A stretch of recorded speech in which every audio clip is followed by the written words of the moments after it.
जय माता दी, जय माँ शेरावाली। दोस्तों, जैसे कि आप सभी को पता है कि नवरात्रि का समय चल रहा है। इस नवरात्रि में माता जी के 9 रूपों की उपासना की जाती है, यानी कि उनका पूजा पाठ किया जाता है। यानी कि हमारे हिंदू धर्म यानी हिंदू सनातन धर्म के जितने भी लोग हैं, सभी लोग अक्सर करके जो है अपने घरों में कलश की स्थापना करते हैं और माता रानी के 9 रूपों की उपासना करते हैं। नवरात्रि के 9 दिन पूजा पाठ करते हैं सच्ची श्रद्धा और विश्वास के साथ, ब्रह्मचर्य का पालन करते हुए माता जी का उपासना करते हैं और उनका पूजा पाठ करते हैं। दोस्तों, आप चाहे कुछ करें या ना करें, लेकिन नवरात्रि में यह काम आप जरूर कर लीजिएगा।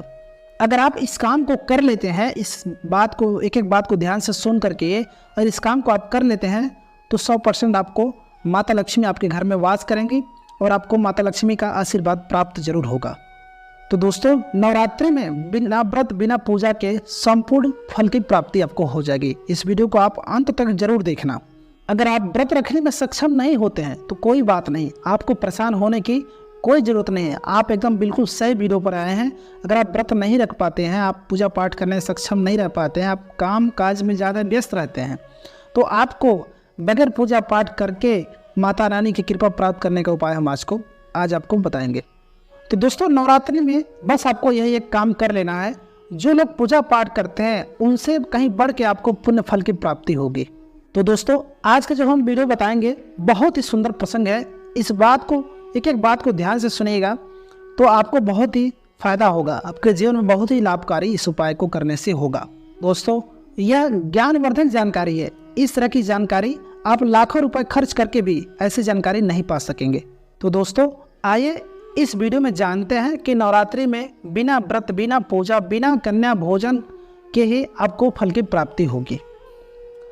दोस्तों, अगर आप भी माता रानी के विश्वास करते हैं, माता रानी पे आस्था रखते हैं और माता रानी के सच्चे भक्त हैं, तो आप कमेंट बॉक्स में जय माता दी, जय माता लक्ष्मी जरूर लिख दीजिएगा। इससे आपको माता रानी की कृपा प्राप्त होगी और आपके घर में कभी भी धन धान की कमी नहीं होगी। दोस्तों, हमारे चैनल पर नए हो तो चैनल को सब्सक्राइब कर दीजिएगा और वीडियो को लाइक भी कर दीजिएगा। दोस्तों, नवरात्रि के 7वीं कथा में ऐसा लिखा हुआ है कि भगवान शंकर माता पार्वती को बताते हैं कि ना कवच की जरूरत है, ना कोई भी किसी प्रकार का बड़ा अनुष्ठान करने की जरूरत है और न पूजा पाठ करने की जरूरत है। केवल सच्चे मन से अगर नवरात्रि के समय में कोई भी व्यक्ति पूरे मन के साथ, पूरे विश्वास के साथ, सच्ची लगन आस्था के साथ अगर दुर्गा सप्तशती में वर्णन सिद्ध कुंजिका शोध का पाठ करता है तो संपूर्ण दुर्गा पाठ का फल उन्हें प्राप्त होता है।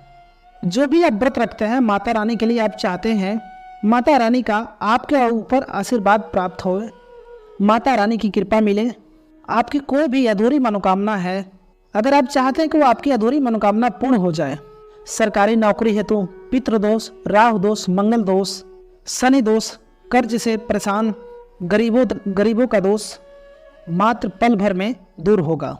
तो अगर आपने नवरात्रि का व्रत रखा है, अगर आप वो सारे फल चाहते हैं और उसका 1000 गुना फल प्राप्त हो जाए, तो नवरात्रि के समय में दुर्गा सप्तशती का पाठ जरूर करना। और जो लोग नवरात्रि का व्रत नहीं रखते हैं, किसी कारणवश उन्हें टाइम नहीं मिल पाता है, ऐसे व्यक्ति दुर्गा सप्तशती में वर्णित सिद्ध कुंज का शोध पाठ कर लें। ऐसा अगर आप करते हैं तो आपको पूर्ण रूप से माँ दुर्गा का 9 दुर्गा रूपों का आशीर्वाद प्राप्त होगा। आपको पूरे नवरात्रि के फल की प्राप्ति होगी। नवरात्रि की 9 दिन पूजा करने से, कन्या भोजन कराने से, 9 दिन व्रत रखने से जो पुण्य फल की प्राप्ति होती है, अगर आप सप्तशती कुंज पाठ कर लेते हैं तो आपको सारे पुण्य फल की प्राप्ति हो जाएगी। दोस्तों, अगर इस पाठ को आप सच्चे मन से विश्वास के साथ नवरात्रि के किसी भी एक दिन अगर आप इस पाठ को कर लेते हैं तो पूर्ण रूप से आपको फल की प्राप्ति हो जाती है।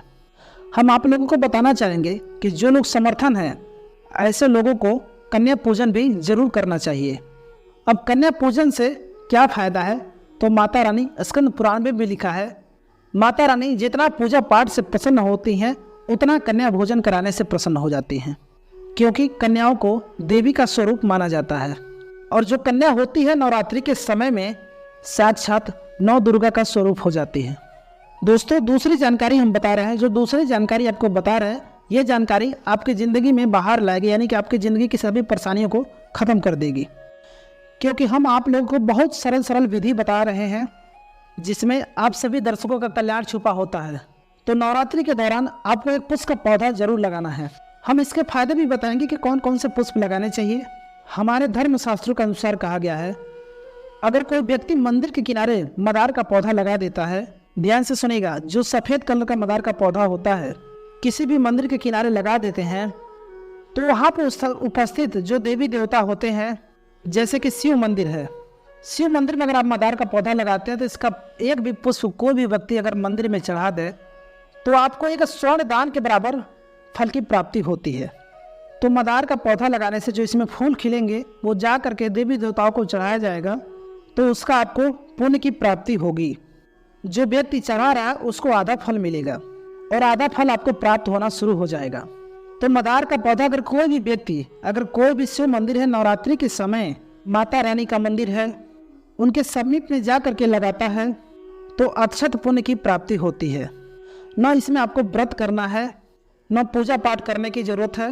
बस आप जो है कोई भी फूलों का पौधा लगा सकते हैं जो निम्न श्रेणी में आते हैं, जैसे मदार का पौधा, सदाबहार फूल का जो पौधा होता है। सदाबहार हमेशा हरियाली रहता है और ये हमेशा फूलते हैं। ऐसे फूल का आपको चयन करना है जो हमेशा फूलते रहें, जिसमें फल फूल आते रहें। तीसरे नंबर पर आता है कनेर का पौधा। जो कनेर का पौधा है ये देवी माँ का श्रृंगार कहा गया है। कोई भी व्यक्ति सफ़ेद कलर का अगर कनेर है, सफ़ेद कलर का कनेर का पौधा लगाता है तो फिर इसे अति उत्तम माना जाता है। कनेर के पौधे को पार्वती का स्वरूप कहा गया है। धर्मशास्त्रों में तो कनेर का पौधा चढ़ाने से माता रानी बहुत ही प्रसन्न होती हैं और गौदान के बराबर हमें फल की प्राप्ति होती है। और अगर आप चाहते हैं तो गुड़हल का पौधा लगा सकते हैं। दोस्तों, देवी मंदिर के किनारे में कोई भी व्यक्ति अगर गुड़हल का फूल का पौधा लगाता है तो हमारे धर्म शास्त्रों में ऐसा कहा गया है, गुड़हल के वृक्ष पर साक्षात माँ जगदम्बा का वास होता है। जी हाँ दोस्तों, ये कोई हवाई बात नहीं है, ये प्रमाणिक बात बता रहे हैं हम आपको। धर्म शास्त्रों में भी लिखा है, आप माता रानी को 56 भोग लगाएं या ना लगाएं, कोई श्रृंगार का सामान चढ़ाएं या ना चढ़ाएं, इससे कोई फर्क नहीं पड़ता है।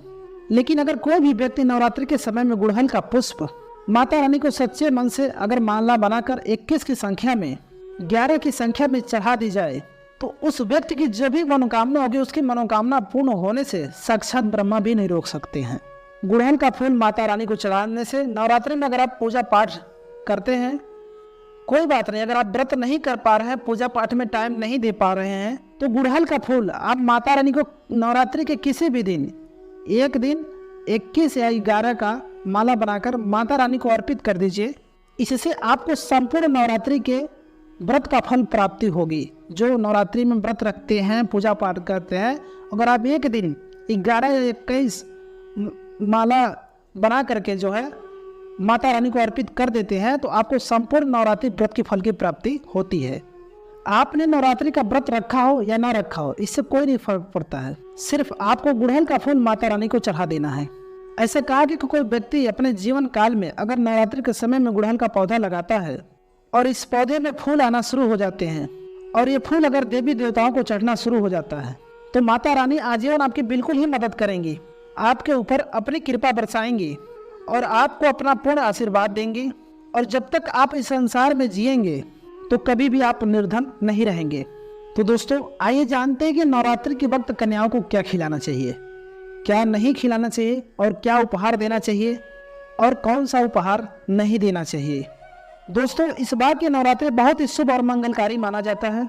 इस बार शारदीय नवरात्रि 15 अक्टूबर दिन रविवार को शुरू होकर के और इसका समापन 23 अक्टूबर दिन सोमवार को संपन्न होगा। ऐसे में 24 अक्टूबर दिन मंगलवार को ही दुर्गा विसर्जन होगा। जो लोग माता रानी की स्थापना करते हैं, मूर्ति की स्थापना करते हैं, वह लोग 24 अक्टूबर दिन मंगलवार को विसर्जन करेंगे। दोस्तों, नवरात्रि के अष्टमी और नवमी तिथि पर कन्या पूजन का विधान है। इस बार महाअष्टमी तिथि 22 अक्टूबर 2023, इस बार दिन रविवार है और नवमी तिथि इस बार 23 अक्टूबर 2023 दिन सोमवार है। ऐसे में आप अष्टमी और नवमी को इन दोनों तिथियों में कन्या पूजन अवश्य करें। कन्याओं को भोजन अवश्य खिलाएं। शास्त्रों में 9 दिनों के नवरात्रि को बहुत ही शुभ और मंगलकारी माना जाता है और वहीं 8 दिनों के नवरात्रि को अच्छा नहीं माना जाता है। ऐसे में 10 दिनों की नवरात्रि बहुत ही शुभ माने गए हैं। शास्त्रों के अनुसार नवरात्रि में माता रानी की पूजा करने से, कन्या पूजन करने से माँ अभय आदान प्रदान करती हैं। कुंडली में जो कष्ट होते हैं उन्हें ठीक कर देती हैं। श्रीधर के तरह ही सच्चे हृदय से, सच्चे भक्ति से जो पूजा पाठ करते हैं, ऐसे मनुष्य को माता रानी का शीघ्र ही पुण्य फल की प्राप्ति हो जाती है। माँ की उपासना से विनम्रता का शीघ्र विकास होता है। सभी कष्ट, दरिद्रता सब नष्ट हो जाते हैं। नवरात्रि में माता रानी का व्रत और पूजन किया जाता है, लेकिन नवरात्रि के दौरान सबसे ज़्यादा महत्व होता है कन्या पूजन का। दोस्तों, जो कन्या रानी होती है फूल की पंखुड़ियों की तरह नाजुक होती हैं। कन्या पूजन सर्वप्रिय है, श्रेष्ठ है। कन्या के रूप में स्वयं जगदम्बा देवी माता वैष्णो 9 रूप में इन कन्याओं के अंदर समाहित होती हैं, अर्थात समस्त ब्रह्मांड इनके शरीर के कण कण में समाहित होते हैं। बहुत कम लोग जानते हैं कि 33 करोड़ देवी देवताओं का वास होता है। कन्या चाहे छोटी हो चाहे बड़ी हो, वो सदैव पूजनीय होती है। वह माँ के समान मानी जाती है। दोस्तों, ऐसा माना जाता है कि व्रत और उपासना से माता रानी इतना प्रसन्न नहीं होती हैं जितना कि कन्या पूजन से प्रसन्न होती हैं। कन्या पूजन अगर आप करते हैं तो बहुत ही पुण्य फल की प्राप्ति होती है और माता रानी का कृपा सदैव आप पर बना रहता है और आपके घर में माता लक्ष्मी का सदैव वास होता है। तो दोस्तों, उम्मीद करते हैं आज की हमारी वीडियो आपको पसंद आएगी। वीडियो पसंद है तो वीडियो को लाइक कर दीजिए, चैनल पर नया तो चैनल को सब्सक्राइब कर दीजिए और कमेंट बॉक्स में माता रानी के लिए सच्चे मन से जय माता दी, जय माँ लक्ष्मी जरूर लिख दीजिए। मिलता हम आपसे एक और नई वीडियो के साथ, तब तक के लिए नमस्कार, जय माता दी।